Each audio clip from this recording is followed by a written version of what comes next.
Translation. The first principle. So if it is said to you, "Who is your Lord?" then say, "My Lord is Allah, who has nurtured me and all of creation with His favors and blessings. He is the one whom I worship, and there is no other whom I worship besides Him." The proof is the saying of Allah, the Most High. Surah Al-Fatiha, chapter 1, verse 1. All praise is for Allah, the Lord of all creation. Everything besides Allah is a created being, and I am one of the creation. So if it is said to you, "How did you arrive at this knowledge of your Lord?" then say, "Through His signs and those things which He has created, and from His signs are the night and the day, the sun and the moon, and from that which He has created are the 7 heavens and the 7 earths, and all those within them, and whatever is between them." The proof is the saying of Allah, the Most High. Surah Fussilat, chapter 41, verse 37. And from His signs are the night and the day, and the sun and the moon. Do not prostrate to the sun nor to the moon, but prostrate to Allah, who created them, if you truly worship Him. And His the Most High's saying, Surah Al-Araf, chapter 7, verse 54. Your Lord is Allah, who created the heavens and the earth in 6 days, then ascended upon the throne. He causes the night to cover the day, which it follows with haste. And the sun, the moon, and the stars are subservient and subject to His command. Certainly creation and commandment are His alone. Exalted is Allah, the Lord of all creation. The Lord is the one who is worshipped, and the proof is the saying of Allah, the Most High. Surah Al-Baqarah, chapter 2, verse 21 and 22. O mankind, single out your Lord with all worship. He who created you and all those who came before you, so that you may be of those who seek to avoid Allah's anger and punishment, those whom Allah is pleased with. He who has made the earth a resting place for you and has made the sky a canopy, and sent down rain from the sky, and brought out with it crops and fruits from the earth as provision for you. So do not set up rivals with Allah in your worship, whilst you know that you have no Lord besides Him. Ibn Kasir, Rahimullah, said, the creator of these things is the one who deserves to be worshipped.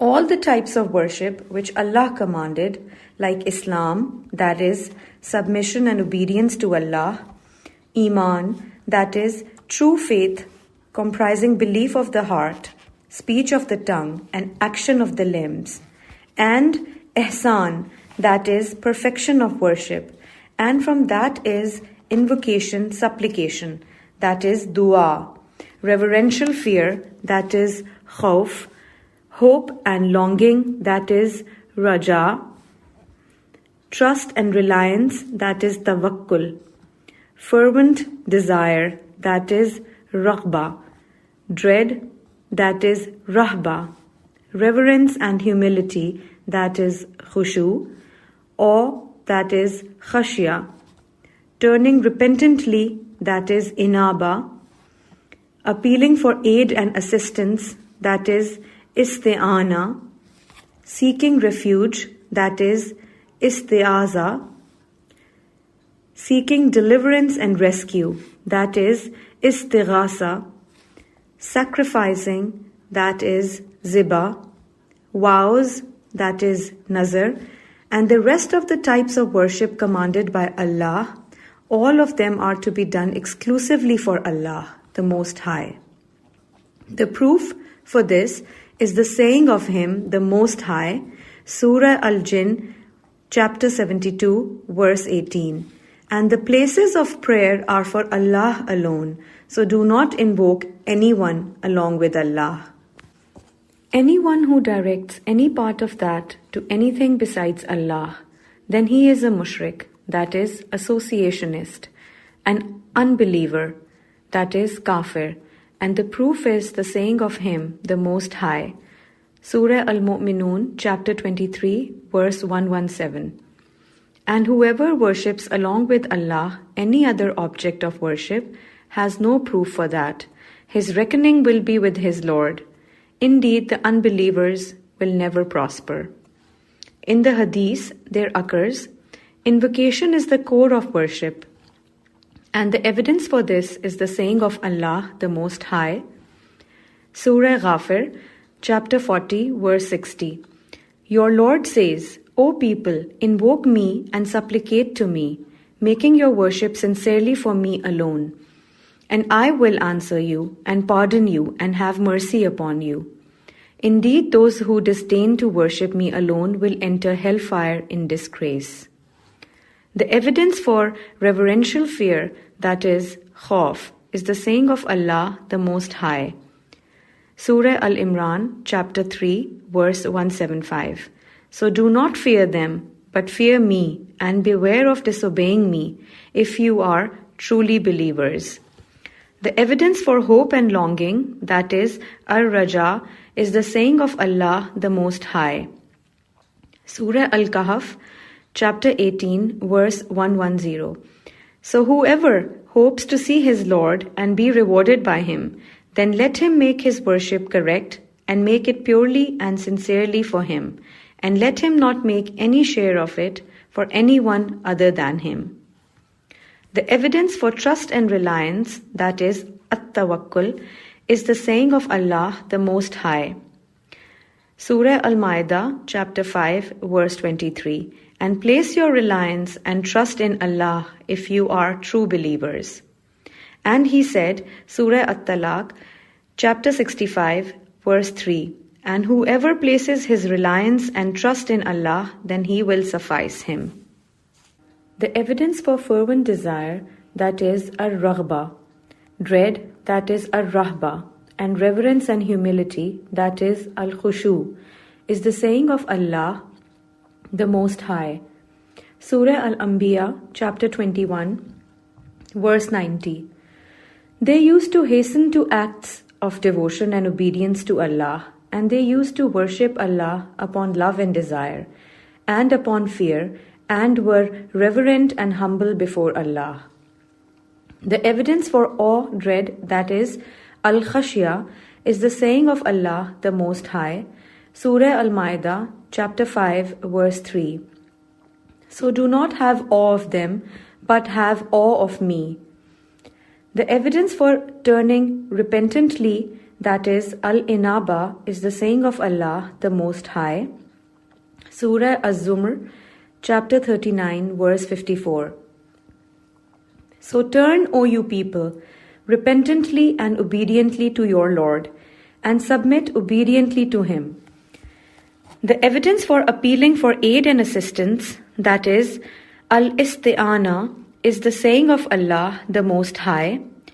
Surah Al-Fatiha, chapter 1, verse 5. O Allah, you alone we worship, and to you alone we appeal for aid. And in the hadith, there occurs, if you seek help, then seek the help of Allah. Reported by Tirmidhi, hadith number 5302. The evidence for seeking refuge, that is, Al-Isti'aza, is the saying of Allah, the Most High. Surah Al-Falaq, chapter 113, verse 1. Say, I seek refuge with the Lord of the Dawn. And Surah An-Nas, chapter 114, verse 1. Say, I seek refuge with the Lord of mankind. The evidence for seeking deliverance and rescue, that is, Al-Istighasa, is the saying of Allah, the Most High. Surah Al-Anfal, chapter 8, verse 9. When you sought aid and deliverance of your Lord, and He responded to you. The evidence for sacrificing, that is, Az-Ziba, is the saying of Allah, the Most High. Surah Al-An'am, chapter 6, verse 162 and 163. Say, O Muhammad sallallahu alaihi wasallam, indeed my prayer, my sacrifice, my living and my dying are all purely and solely for Allah, Lord of all creation. There is no share of any of that for other than Him. Also, the Prophet sallallahu alaihi wasallam said, Allah has cursed anyone who sacrifices for other than Allah. Reported by Muslim, Hadith number 4876. The evidence for vows, that is, an-nazr, is the saying of Allah the Most High. Surah Al-Insan, chapter 76, verse 7. They fulfill their vows and they fear a day whose evil is widespread. We start with the commentary of the first principle. The author says, so if it is said to you, who is your Lord? Now, who is your Lord means, who is your Lord who created you and gave you life and prepared you and provides you with all your needs.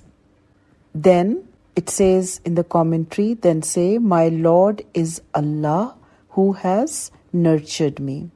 Tarbiyah, which means to take care of that which is necessary for the development of the one being raised. The author's words indicate that the word Ar-Rabb, that is the Lord, is derived from the word Tarbiyah, that is to nurture, since he said, who has nurtured me and all of the creation with his favors and blessings. So Allah nurtures all of the creation with his favors and blessings and has prepared them for that for which they were created. And he supported them with all of their needs. Allah the Exalted and the Most High said concerning the conversation between Musa and the Pharaoh. That is Surah Taha, chapter 20, verse 49 and 50. قال فمن ربكما يا موسى قال ربنا الذي أعطى كل شيء خلقه ثم هدى. So Pharaoh said, O Musa, who is the Lord of you two? He answered, our Lord is the one who provided a suitable mate for all creatures which he created, and then guided them to everything they need with regard to procreation, food, drink, and habitation. So, Allah, the Mighty and Majestic, nurtured and provided for all of creation with His blessings. The blessings of Allah, the Mighty and Majestic, are so many that they cannot be counted. Allah, the Exalted and the Most High, says, Surah Ibrahim, chapter 14, verse 34. وَإِن تَعُدُّوا نِعْمَةَ اللَّهِ لَا تُحْصُوهَا إِنَّ الْإِنسَانَ لَظَلُومٌ كَفَّارٌ. And if you were to try to count the blessings of Allah, you would not be able to. So, it is Allah who created you, prepared you, supported you, and provided for your needs. So, He alone is deserving of your worship. Then the text says, He is the one whom I worship, and there is no other whom I worship besides Him. Now this means that He is the one whom I worship and humble myself to and submit to in love and reverence, and I do whatever He commands and abandon whatever He forbids. There is nobody else whom I worship besides Allah, the Mighty and Majestic, Allah the Exalted. And the Most High says, Surah Al-Anbiya, chapter 21, verse 25. وَمَا أَرْسَلْنَا مِن قَبْلِكَ مِن رَّسُولٍ إِلَّا نُوحِي إِلَيْهِ أَنَّهُ لَا إِلَٰهَ إِلَّا أَنَا فَاعْبُدُونِ. We did not send any messenger before you, O Muhammad, except that we revealed to him that none has the right to be worshipped except Allah. So make all your worship purely for Him. Then it says in Surah Al-Bayyinah, chapter 98, verse 5. وما أمروا إلا ليعبدوا الله مخلصين له الدين حنفاء ويقيموا الصلاة ويؤتوا الزكاة وذلك دين القيمة.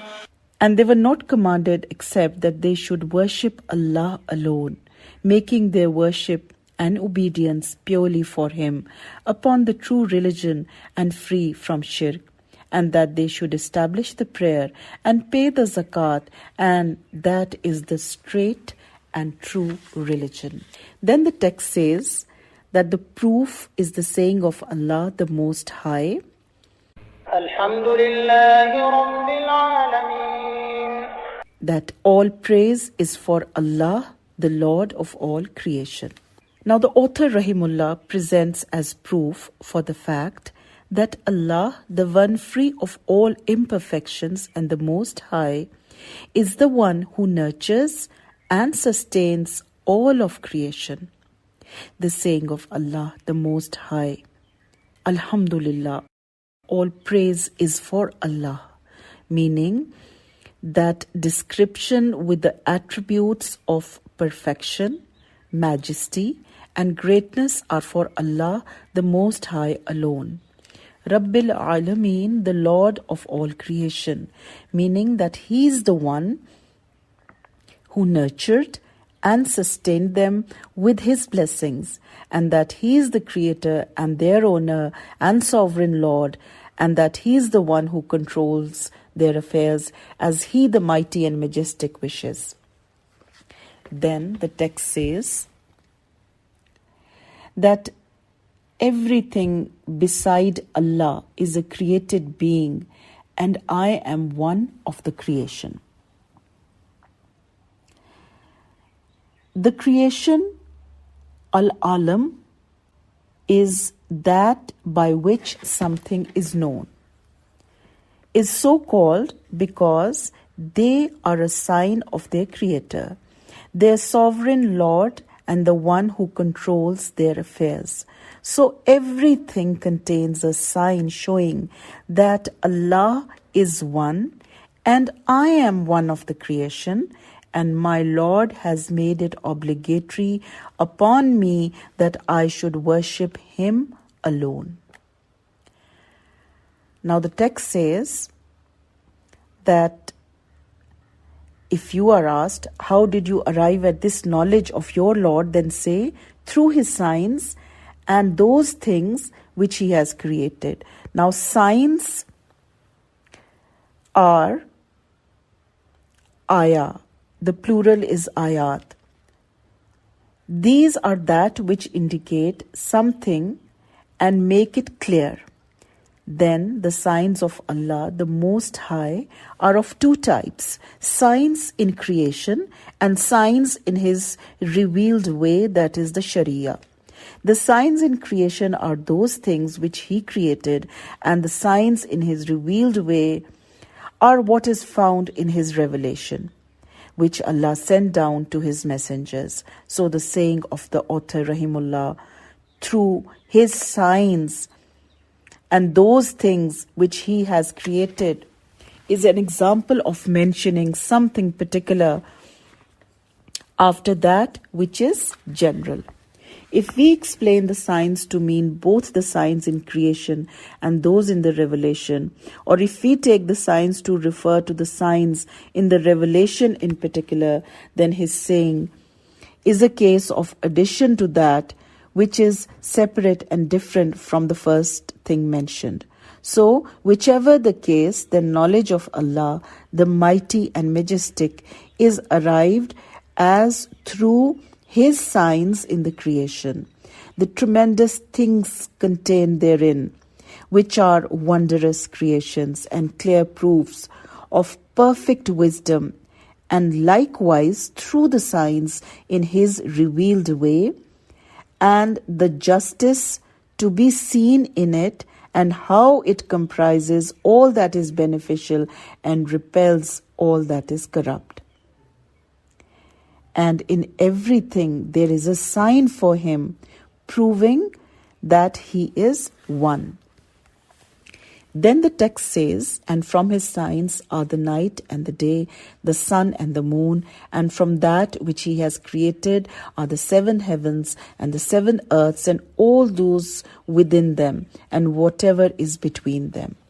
Now this means that all of these are from Allah's signs, which prove His complete and perfect power and complete and perfect wisdom.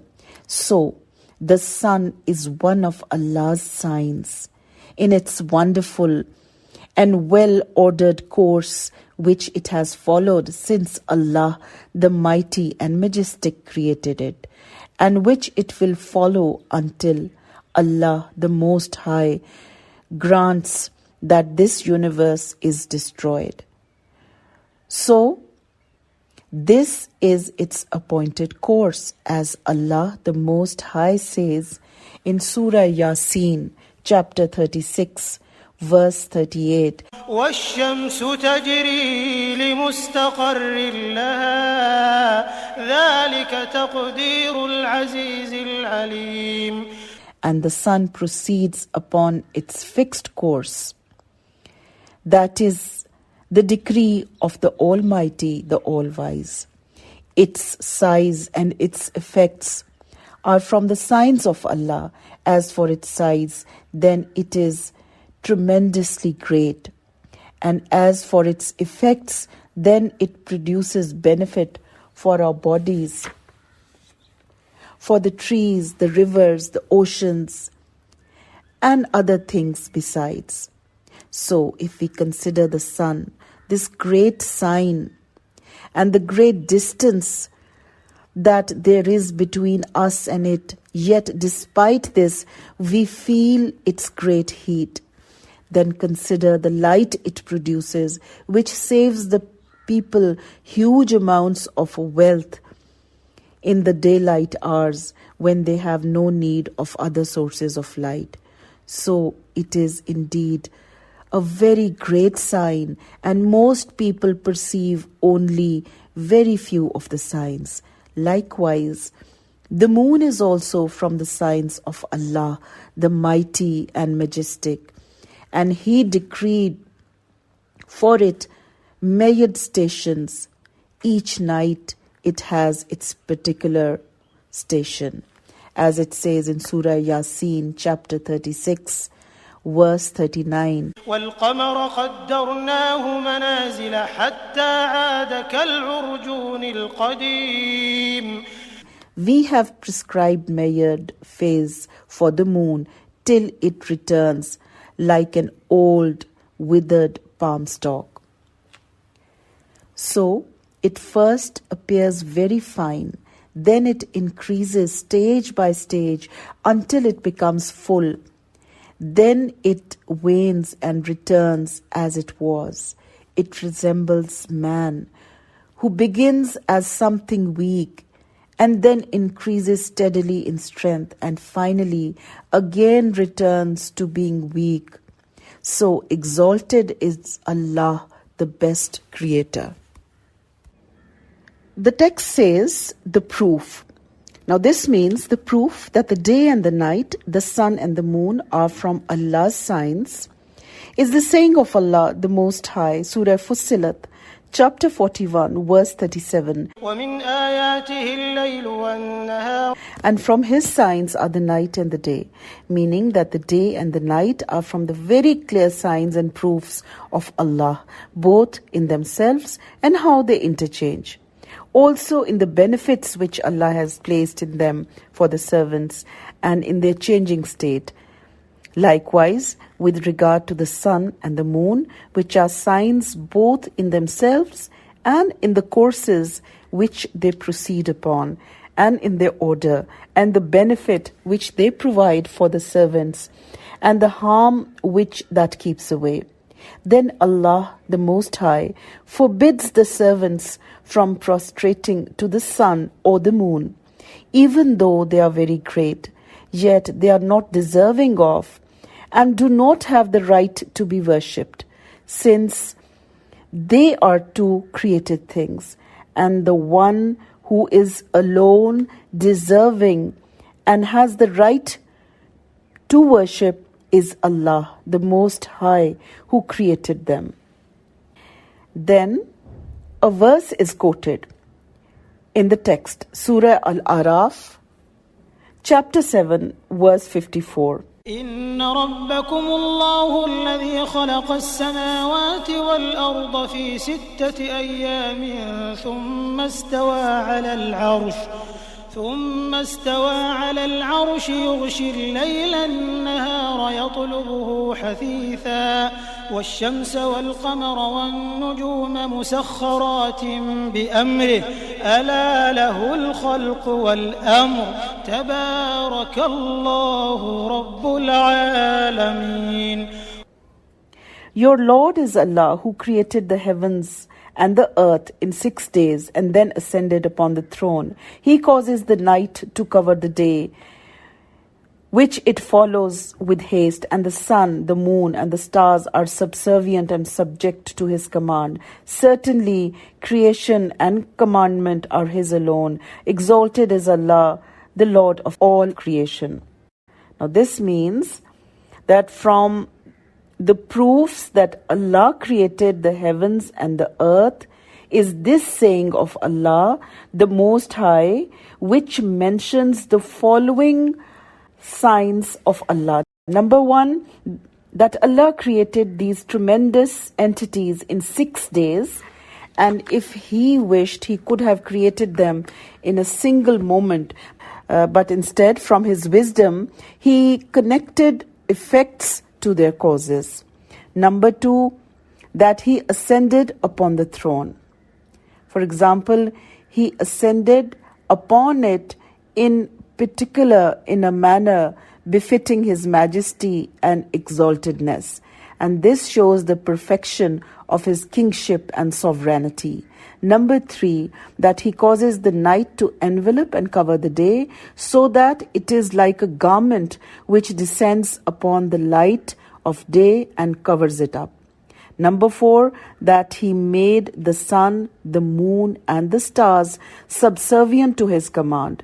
He commands them as He wills for the benefit of the servants. Number 5, that His sovereignty comprehends everything and His kingship is perfect, such that creation and commandment are His alone and for no one else. And number 6, that His lordship comprehends all of creation. Then the text says, the Lord is the one who is worshipped. Now the author is indicating to the ayah that says, Surah Al-Araf, chapter 7, verse 54, إن ربكم الله الذي خلق السماوات والأرض في 6 أيام ثم استوى على العرش يغشي الليل النهار يطلبه حثيثا والشمس والقمر والنجوم مسخرات بأمره ألا له الخلق والأمر تبارك الله رب العالمين. Your Lord is Allah, who created the heavens and the earth in 6 days, then ascended upon the throne. He causes the night to cover the day, which it follows with haste, and the sun, the moon, and stars are subservient and subject to His command. Certainly creation and commandment are His alone. Exalted is Allah, the Lord of creation. So, the Lord is the one who is worshipped, meaning that He is the one who alone has the right to be worshipped, or that He is the one who is worshipped rightfully and deservingly.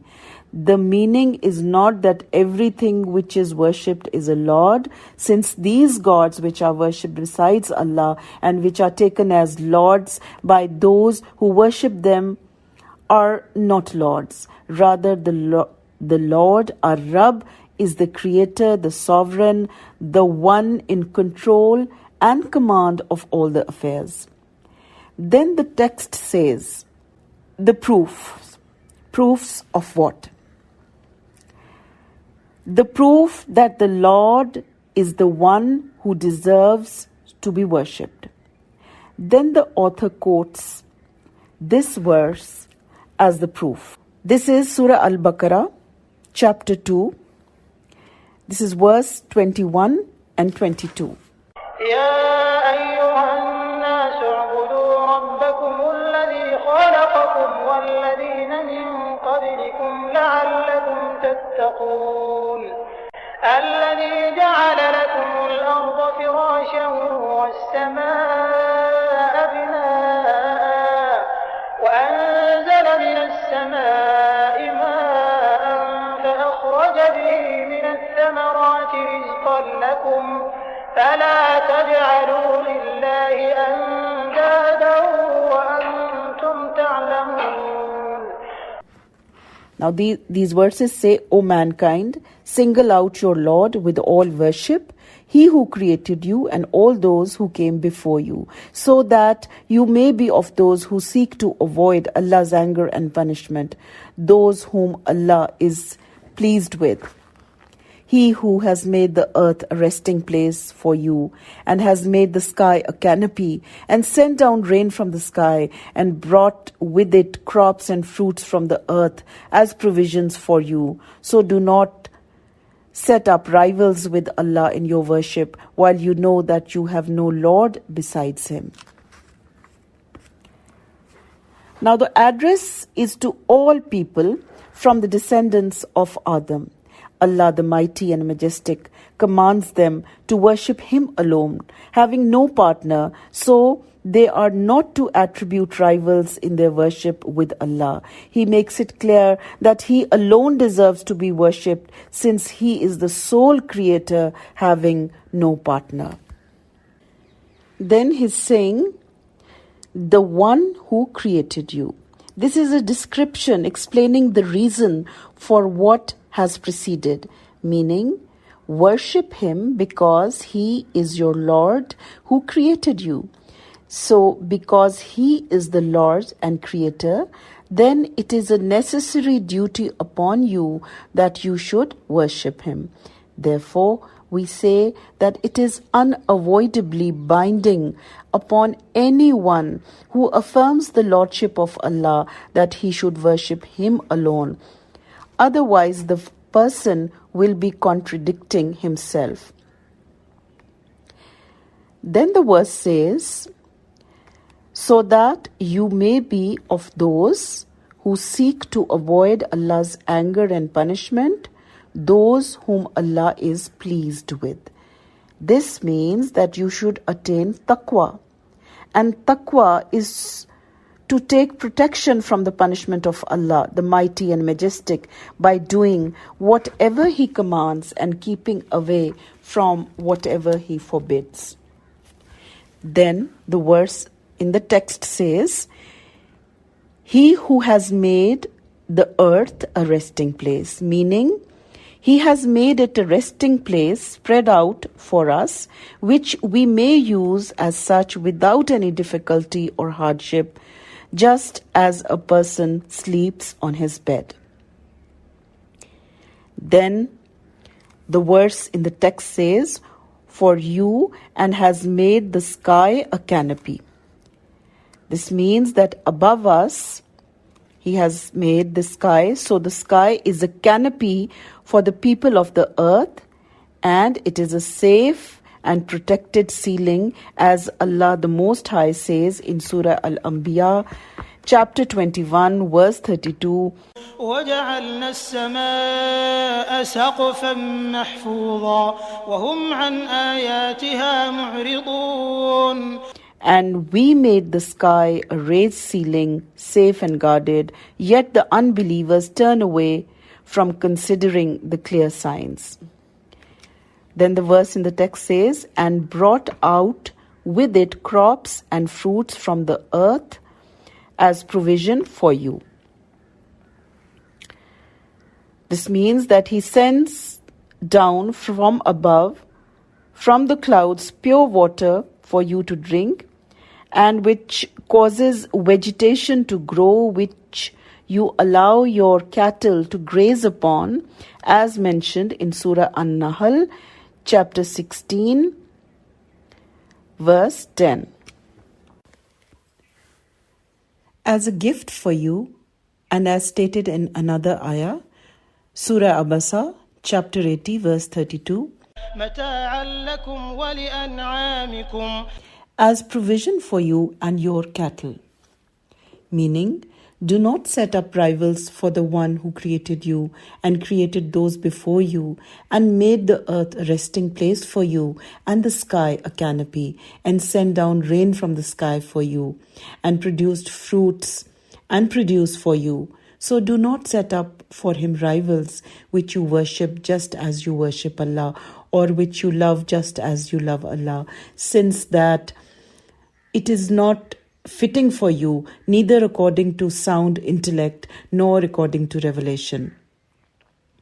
When you know that he has no rival and that creation, provision and control of the affairs is in his hands alone, so do not set up any partner along with him in worship.